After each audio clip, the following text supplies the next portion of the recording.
नमः शिवाय दोस्तों, कैसे हैं आप सब। उम्मीद करती हूँ आप सब स्वस्थ और खुश होंगे।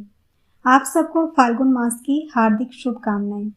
आज से फाल्गुन मास शुरू हो गया है और फाल्गुन मास में महाशिवरात्रि जैसे बड़े त्योहार भी आते हैं। फाल्गुन मास में ही महाशिवपुराण कथा का अध्ययन भी करना चाहिए। आज से आपको हर रोज मेरे इस चैनल पे शिवपुराण कथा का एक अध्याय जरूर मिलेगा। आप हर रोज सुनिएगा और अगर आपको कहीं लगे कि इसको और भी अच्छे से एक्सप्लेन किया जा सकता है तो आप जरूर बताइएगा। ऐसे देव जो अपने भक्तों से बहुत जल्दी खुश हो जाते हैं वो है हमारे भोले बाबा शिव बाबा। शिव का अर्थ है कल्याण। शिव के महात्म्य से ओतप्रोत शिव पुराण के नाम से प्रसिद्ध है। भगवान शिव पापों का नाश करने वाले देव हैं तथा बड़े ही सरल स्वभाव के हैं। इनका एक नाम भोला भी है। अपने नाम के अनुसार ही बड़े भोले भाले एवं शीघ्र ही प्रसन्न होकर अपने भक्तों को मनवांछित फल देने वाले हैं। 18 पुराणों में कहीं शिव पुराण तो कहीं वायु पुराण का वर्णन आता है। शिव पुराण में 12 संहिताएं हैं। सबसे पहली संहिता है विघ्नेश्वर संहिता, रौद्र संहिता, विनायक संहिता, भौम संहिता, मातर संहिता, रुद्र एकादश संहिता, कैलाश संहिता, सतरुद्र संहिता, कोटि रुद्र संहिता, सहस्त्र कोटि रुद्र संहिता, वायव्य संहिता और धर्म संहिता। इन संहिताओं को सुनने से मनुष्य के समस्त पाप नष्ट हो जाते हैं तथा शिव धाम की प्राप्ति होती है। शिव पुराण के अनुसार भगवान नारायण जब जल में शयन कर रहे थे तभी उनकी नाभि से एक सुंदर एवं विशाल कमल प्रकट हुआ। उस कमल में से ब्रह्मा जी उत्पन्न हुए, पर माया के वश में होने के कारण ब्रह्मा जी को पता नहीं था कि उनकी उत्पत्ति कैसे हुई। चारों ओर उन्हें बस जल ही जल दिखाई पड़ा। तब आकाशवाणी हुई कि तुम तपस्या करो। 12 वर्षों तक तपस्या करने के पश्चात भगवान विष्णु ने चतुर्भुज रूप में उन्हें दर्शन दिए और कहा, मैंने तुम्हें सत्वगुण से निर्माण किया है। लेकिन मायावश ब्रह्मा जी विष्णु जी के स्वरूप को न जानकर उनसे युद्ध करने लगे। तब दोनों के विवाद को शांत करने के लिए एक अद्भुत ज्योतिर्लिंग का आविर्भाव हुआ। दोनों बड़े आश्चर्य के साथ इस ज्योतिर्लिंग को देखते रहे और इसका स्वरूप जानने के लिए ब्रह्मा हंस स्वरूप बनकर ऊपर की ओर, विष्णु वारे स्वरूप बनकर नीचे की ओर गए, लेकिन दोनों ही ज्योतिर्लिंग के आदि अंत का पता नहीं कर सके। इस प्रकार 100 वर्ष बीत गए। इसके पश्चात ज्योतिर्लिंग से उन्होंने ओंकार शब्द का नाद सुनाई पड़ा और एक पंचमुखी मूर्ति दिखाई दी। ये ही शिव थे। ब्रह्मा और विष्णु ने उन्हें प्रणाम किया। तब शिव ने कहा कि तुम दोनों मेरे ही अंश से उत्पन्न हुए हो और ब्रह्मा को सृष्टि की रचना एवं विष्णु को सृष्टि का पालन करने की जिम्मेदारी प्रदान की। शिव पुराण में 24,000 श्लोक हैं। इसमें तारकासुर वध, मदन दा, पार्वती की तपस्या, शिव पार्वती विवाह, कार्तिकेय का जन्म, त्रिपुर का वध, केतकी के पुष्प, शिव पूजा में निषेध, रावण की शिव भक्ति आदि यहाँ इसी में वर्णन है। भगवान शंकर पूजा से शीघ्र ही प्रसन्न हो जाते हैं। शिव जी अपने भक्तों को कष्ट में कभी नहीं देख सकते और अभीष्ट फल प्रदान करते हैं। भगवान शंकर का एक नाम नीलकंठ महादेव भी है। जब देवता और असुर लोगों ने मिलकर समुद्र से अमृत निकालने के लिए समुद्र मंथन किया, लेकिन अभी दूर दूर तक अमृत नाम का कोई नामो निशान नहीं था कि समुद्र से भयंकर विष निकल पड़ा, जिससे समस्त देवता, दानव, मानव सभी झुलसने लगे। तब भगवान शंकर ने प्राणियों और जीव जगत की रक्षा के लिए उस विष का पान किया और अपने कंठ में धारण किया। तब से भगवान शंकर को एक और नाम मिल गया जो था नीलकंठ महादेव। शिवपुराण में वर्णन आया है कि जो भी श्रद्धा भाव से शिवपुराण को सुनता है वह जन्म मरण के बंधन से मुक्त हो जाता है और भगवान शंकर के परम धाम को प्राप्त होता है। अन्य देवताओं की अपेक्षा भगवान शंकर जल्द ही प्रसन्न हो जाते हैं और थोड़ी सी पूजा का बहुत बड़ा फल प्रदान करते हैं। एक बार भस्मासुर ने भगवान शंकर की तपस्या कर इच्छित वर मांग लिया कि मैं जिसके सिर पर हाथ रखूं वह भस्म हो जाए। भगवान शंकर इतने भोले भाले कि बिना सोचे समझे उन्होंने भस्मासुर को तथास्तु कहकर इच्छित वर प्रदान किया। भस्मासुर ने सोचा कि पहले शंकर जी को ही भस्म करके देखता हूँ। भस्मासुर भगवान शंकर के पीछे दौड़ पड़े। भगवान शंकर दौड़ते हुए भगवान विष्णु के पास जा पहुंचे। सो भगवान विष्णु ने मोहिनी रूप धारण कर भस्मासुर का हाथ उसके अपने सिर पर रखवाकर भगवान शंकर की रक्षा की थी। इसलिए भगवान शंकर की थोड़ी सी भी पूजा अगर कर दी जाए तो प्रसन्न होकर बहुत ज्यादा फल देते हैं। जो शिव पुराण की कथा सुनते हैं या सुनाते हैं उन्हें गायदान के बराबर फल मिलता है। पुत्रहीन को पुत्र, मोक्षार्थी को मोक्ष प्राप्त होता है तथा उस जीव के उस जन्म के सारे पाप नष्ट हो जाते हैं और शिव धाम की प्राप्ति होती है।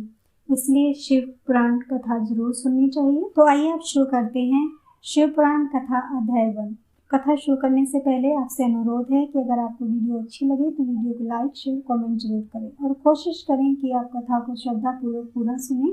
कथा सुनने से पहले कमेंट बॉक्स में हर हर महादेव जरूर लिखें। नारद जी ने पूछा, ब्राह्मण पिता के यज्ञ में अपना शरीर का त्याग करके दक्ष कन्या जगदम्बा सती देवी किस प्रकार गिरिराज हिमालय की पुत्री हुई, किस तरह अत्यंत उग्र तपस्या करके उनको पुनः शिव को पति रूप में प्राप्त करने का मौका मिला, यह मेरा प्रश्न है। आप इस पर भली भांति और विशेष रूप से प्रकाश डालिए। ब्रह्मा जी ने कहा, हे मुनि नारद, तुम पहले पार्वती के माता के जन्म, विवाह और अन्य भक्ति वर्धन काम चरित्र सुनो। मुनि श्रेष्ठ, उत्तर दिशा में पर्वतों का राजा हिमवान नामक महान पर्वत है जो महातेजस्वी और समृद्धिशाली है। उसके 2 रूप प्रसिद्ध हैं, एक स्थावर और दूसरा जंगम। मैं संक्षेप में उसके सूक्ष्म रूप का वर्णन करता हूँ। वह रमणीय पर्वत नाना प्रकार के रलोंका आकार का है। पूर्व तथा पश्चिम समुद्र के भीतर प्रवेश करके इस तरह खड़ा है मानो भूमंडल को नापने के लिए कोई मानदंड हो। वह नाना प्रकार के वृक्ष से व्याप्त है और अनेक शिखरों के कारण विचित्र शोभा से संपन्न दिखाई देता है। सिंह, व्याघ्र आदि पशु सदा सुखपूर्वक उसका सेवन करते हैं। हिम का तो वह भंडार ही है, इसलिए अत्यंत उगर जाना पड़ता है। भांति भांति के आश्चर्यजनक दृश्यों से उसकी विचित्र शोभा होती है। देवता, ऋषि, सिद्ध और मुनि उस पर्वत का आश्रय लेकर वहां रहते हैं। भगवान शिव को वह बहुत ही प्यारा है, तपस्या करने का सही स्थान है। स्वरूप से ही वह अत्यंत पवित्र और महात्माओं को भी पावन करने वाला है। तपस्या में वह अत्यंत शीघ्र सिद्धि प्रदान करता है। अनेक प्रकार के धातुओं की खान और शुद्ध है। वही दिव्य शरीर धारण करके सर्वांग सुंदर रमणीय देवता के रूप में भी स्थित है। भगवान विष्णु का अविकर्त अंश है, इसलिए यह शैलराज साधु संतों को बहुत प्रिय है। एक समय गिरिवर हिमवानु ने अपनी कुल परंपरा की स्थिति और धर्म की वृद्धि के लिए देवताओं तथा पितरों का हित करने की अभिलाषा से अपना विवाह करने की इच्छा की। मुनीश्वर उस अवसर पर संपूर्ण देवता अपने स्वार्थ का विचार करके दिव्य पितरों के पास आकर उनसे प्रसन्नतापूर्वक बोले। देवताओं ने कहा, पितरों, आप सब लोग प्रसन्नचित होकर हमारी बात सुनी और यदि देवताओं का कार्य सिद्ध करना आपको भी अभिष्ट हो तो शीघ्र वैसा ही करें। आपकी ज्येष्ठ पुत्री जो मीना नाम से प्रसिद्ध है वह मंगल रूपिणी है। उसका विवाह आप लोग अत्यंत प्रसन्नतापूर्वक हिमवान पर्वत से कर दें। ऐसा करने पर आप सब लोगों को सर्वथा महान लाभ होगा और देवताओं के दुखों का निवारण भी पग पग पर होता रहेगा। देवताओं की यह बात सुनकर पितरों ने परस्पर विचार करके स्वीकृति दे दी और अपनी पुत्री मीना को विधि पूर्वक हिमालय के हाथ में दे दिया। उस परम मंगलमय विवाह में बड़ा उत्सव मनाया गया। मुनीश्वर नारद, मीना के साथ हिमालय के शुभ विवाह का यह शुभ प्रसंग मैंने तुमसे प्रसन्नता पूर्वक कहा है। अब और क्या सुनना चाहते हो? नारद जी ने पूछा, हे विद्वान, अब आप आदर पूर्वक मेरे सामने मीना की उत्पत्ति का वर्णन कीजिए। उसे किस प्रकार शाप प्राप्त हुआ था वह कहिए और मेरे संदेह का निवारण कीजिए। ब्रह्मा जी बोले, मुनि, मैंने अपने दक्ष नामक जिस पुत्र की पहले चर्चा की उनके 60 कन्याएं हुई थी जो सृष्टि की उत्पत्ति में कारण बनी। नारद, दक्ष ने कश्यप आदि श्रेष्ठ मुनियों के साथ उनका विवाह किया। यह सब वृत्तांत तो तुम्हें पहले ही पता है। अब तुम इस विषय को सुनो। उन कन्याओं में से एक सौधा नाम की कन्या थी। उसका विवाह उन्होंने पितरों के साथ किया। सौधा की 3 पुत्रियां थीं जो सौभाग्यशालिनी तथा धर्म की मूर्ति थी। उनमें से ज्येष्ठ पुत्री का नाम मीना था। मंजरी धन्या के नाम से प्रसिद्ध थी और सबसे छोटी कन्या का नाम कलावती था। ये सारी कन्याएं पितरों की मानसी पुत्रियां थीं। उनके मन से प्रकट हुई थी। इनका जन्म किसी माता के गर्भ से नहीं हुआ था, इसलिए ये अयोनिजा थी। केवल लोक व्यवहार से सौधा की पुत्री मानी जाती थी। इनके सुंदर नामों का कीर्तन करके मनुष्य संपूर्ण अभिष्ट को प्राप्त कर लेता है। ये सदा संपूर्ण जगत की वंदनीय लोक माताएं हैं और उत्तम अभ्युदय से सुशोभित रहती हैं। सब के सब परम योगिनी, ज्ञान निधि तथा तीनों लोकों में सर्वत्र जा सकने वाली हैं। मुनीश्वर, एक समय वो तीनों बहनें भगवान विष्णु के निवास स्थान श्वेत द्वीप में उनका दर्शन करने के लिए गई। भगवान विष्णु को प्रणाम और भक्ति पूर्वक उनकी स्तुति करके उन्हीं के आज्ञा से वहां ठहर गई। उस समय वहां संतों का बड़ा भारी समाज इकट्ठा हुआ था। मुने, उसी अवसर पर मेरे पुत्र सनकादि सिद्धगण भी वहां गए और श्री हरि की स्तुति वंदना करके उन्हीं की आज्ञा से वहां ठहर गए। सनकादि मुनि देवताओं के आदि पुरुष उस संपूर्ण लोकों में वंदित हैं। वे जब वहां आकर खड़े हुए उस समय श्वेत द्वीप के सब लोग उन्हें प्रणाम करते हुए उठकर खड़े हो गए, परंतु ये तीनों बहनें उन्हें देखकर भी वहां नहीं उठी। इससे मर्यादा रक्षक संतन कुमार ने उन्हें स्वर्ग से दूर होकर नर स्त्री बनने का श्राप दे दिया। फिर उनके प्रार्थना करने पर वे प्रसन्न हो गए और बोले। संतन कुमार ने कहा, पितरों की तीनों कन्याएं, तुम प्रसन्नचित होकर मेरी बात सुनो। यह तुम्हारे शोक का नाश करने वाली और सदा ही तुम्हें सुख देने वाली है। तुम में से जो श्रेष्ठ है वह भगवान विष्णु की अंशभूत हिमालय गिरी की पली हो। उससे जो कन्या होगी वह पार्वती के नाम से विख्यात होगी। पितरों की दूसरी प्रिय कन्या योगिनी धन्याराज जनक की पली होगी। उसकी कन्या के रूप में महालक्ष्मी अवतीर्ण होंगी, जिनका नाम सीता होगा। इसी प्रकार पितरों की छोटी पुत्री कलावती द्वापर के अंतिम भाग में वर्षभमानु वैश्य की पली होगी और उसकी पुत्री राधा के नाम से विख्यात होगी। योगिनी मेनका, जो कि मीना है, मीना पार्वती जी के वरदान से अपने पति के साथ उसी शरीर से कैलाश नामक परम पद को प्राप्त हो जाएगी। धन्य तथा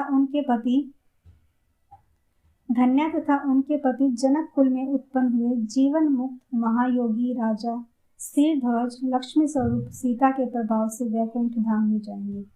वर्ष भानु के साथ वैवाहिक मंगल कृत्य संपन्न होने के कारण जीवन मुक्त योगिनी कलावती भी अपनी कन्या राधा के साथ गोलोक धाम में जाएगी। इसमें कोई संशय नहीं है। विपत्ति में पड़े बिना कहाँ किसी की महिमा प्रकट होती है। उत्तम कर्म करने वाले पुण्यात्मा पुरुष को जब संकट में डाला जाता है और उसका संकट जब टल जाता है, तब उन्हें दुर्लभ सुख की प्राप्ति होती है।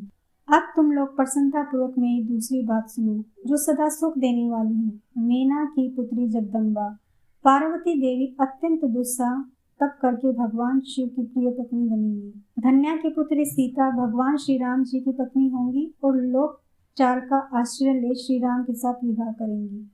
साक्षात गोलोक धाम में निवास करने वाली राधा ही कलावती की पुत्री होगी।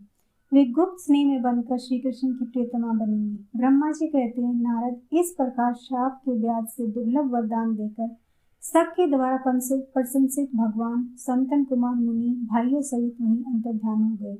तत्पश्चात पितरों की मानसी पुत्री वे तीनों बहनें इस प्रकार शाप